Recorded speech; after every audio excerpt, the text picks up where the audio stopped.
तो दोस्तों, welcome to medic ज्ञान। आज की वीडियो में हम बात करेंगे जिन लोगों में बाल एक जगह से पूरी तरह झड़ जाते हैं उस टॉपिक के बारे में बात करेंगे, जिसको हम मेडिकल टर्म में एलोपेशिया एरिएटा के नाम से जानते हैं। उसके कुछ कॉजेज़ जानेंगे, उसका ट्रीटमेंट जानेंगे, एलोपेशिया एरिएटा का क्या ट्रीटमेंट होता है और इसमें कौन कौन से कैप्सूल्स, कौन कौन सी टैबलेट, कौन कौन से ऑइंटमेंट यूज़ किए जाते हैं। लास्ट में हम इसके प्रिवेंशन के बारे में बात करेंगे कि एलोपेशिया एरिएटा से हमको कैसे बचना है। सो गाइस, वीडियो को स्टार्ट करते हैं। तो इस बीमारी में सर के अंदर छोटे छोटे चकत्ते टाइप पड़ जाते हैं। सर में थोड़ी जगह के बाल उड़ जाते हैं। ये बाल आपके सर में भी उड़ सकते हैं, आपकी दाढ़ी में भी उड़ सकते हैं, आपकी मूंछ में भी ये बाल गायब हो सकते हैं और आईब्रोज़ में भी ये बाल उड़ सकते हैं। कई लोग एलोपेशिया एरिएटा को कीड़ा लगना बोलते हैं और इसमें कई लोग इसको फंगस भी बोलते हैं। सो गाइस, ऐसा बिल्कुल नहीं है, बल्कि ये एक ऑटो इम्यून डिसऑर्डर डिज़ीज़ होती है। इस बीमारी में जो हमारी इम्यूनिटी होती है वही हमारे बालों की जड़ों के ख़िलाफ़ खड़ी हो जाती है। बहुत सारी सेल्स जो हमारी बॉडी में बैक्टीरिया से लड़ने आती हैं, वो ये समझती हैं कि ये फॉरेन बॉडी है या ये बैक्टीरिया है और उसको बैक्टीरिया समझकर मार देती हैं और बालों को जिस जगह पर ये अटैक करती हैं वहाँ पर बाल टूट जाते हैं या बालों की जड़ें कमज़ोर हो जाती हैं, जिसको हम एलोपेशिया एरिएटा बोलते हैं। अब जान लेते हैं एलोपेशिया एरिएटा के क्या क्या कॉजेज़ हो सकते हैं। जैसा कि मैंने बताया कि एक ऑटो इम्यून डिसऑर्डर होती है, तो इसका कोई भी कॉज़ नोन नहीं है। सारे इसके जो कॉज़ हैं वो अननोन हैं। ज़्यादातर जो देखा जाता है ये उन लोगों में ये डिज़ीज़ होती है जो स्ट्रेस बहुत ज़्यादा लेते हैं, उनमें ये डिज़ीज़ होने के बहुत ज़्यादा चांसेस होते हैं। तो गाइस, इसका कोई भी कॉज़ नोन नहीं है, सभी कॉज़ अननोन हैं। इसके बाद हम जान लेते हैं कि एलोपेशिया के कितने टाइप्स होते हैं। तो एलोपेशिया के 3 टाइप्स होते हैं। फर्स्ट, एलोपेशिया एरिएटा, छोटी सी जगह में सर में बालों का झड़ जाना। सेकंड, एलोपेशिया टोटलिस, पूरे सर में के बालों का झड़ जाना। थर्ड, एलोपेशिया यूनिवर्सलिस, सर के साथ साथ पूरी बॉडी के बालों का झड़ जाना। इसको हम एलोपेशिया यूनिवर्सलिस कहते हैं। सो गाइस, ये थे इसके टाइप्स। अब जान लेते हैं इसके ट्रीटमेंट के बारे में कि एलोपेशिया एरिएटा में कौन कौन सा ट्रीटमेंट डॉक्टर आपको प्रिस्क्राइब करते हैं, कौन कौन सी मेडिसिन्स आपको प्रिस्क्राइब करते हैं, उन मेडिसिन्स की क्या ड्यूरेशन रहती है, कितने टाइम तक वो मेडिसिन्स यूज़ की जाती हैं।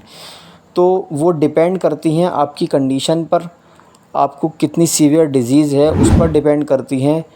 यूजुअली 3 से 6 महीने में ये बीमारी प्रिवेंट हो जाती है। स्टार्टिंग में बालों का जो झड़ना होता है उसको डॉक्टर द्वारा रोका जाता है। 2 महीने बाद उसमें फिर बाल वापस आना स्टार्ट हो जाते हैं। इसमें आपको लगाने के लिए और खाने के लिए कुछ मेडिसिन्स दी जाती हैं। लगाने के लिए जो मेडिसिन्स होती हैं उसमें स्टेरॉइड्स क्रीम होती हैं, अलग अलग क्रीम्स होती हैं, मिनॉक्सिडिल जैसे सॉल्यूशन इसमें होते हैं लगाने के लिए, या पोटेशियम के सॉल्यूशंस भी आते हैं, वो लगाने के लिए डॉक्टर द्वारा दिए जाते हैं। सुबह शाम वो लगाए जाते हैं, तब जाकर इसमें 3 से 4 महीने में ये बीमारी ठीक हो जाती है। इसके बाद जान लेते हैं कि डॉक्टर द्वारा कौन कौन सी मेडिसिन्स इसमें प्रिस्क्राइब की जाती हैं।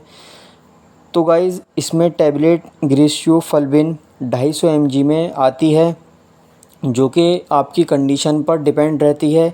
ये दिन में 3 बार तक दी जा सकती है 1 महीने तक। उसके बाद कैप्सूल एवियन 400 जिसमें विटामिन ई होता है, वो दिन में 1 बार 1 महीने तक दिया जाता है, जो कि आपकी कंडीशन पर डिपेंड रहता है और डॉक्टर के डायग्नोस करने पर डिपेंड रहता है।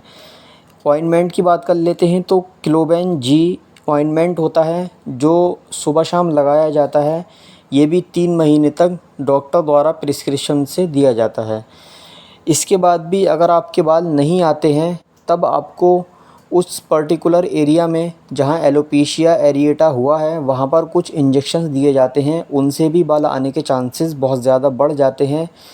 अगर उनसे भी बाल नहीं आते हैं तब कुछ थेरेपी भी डॉक्टर द्वारा आपको दी जाती हैं, जिनका नेम UVA और UVB थेरेपी होती हैं।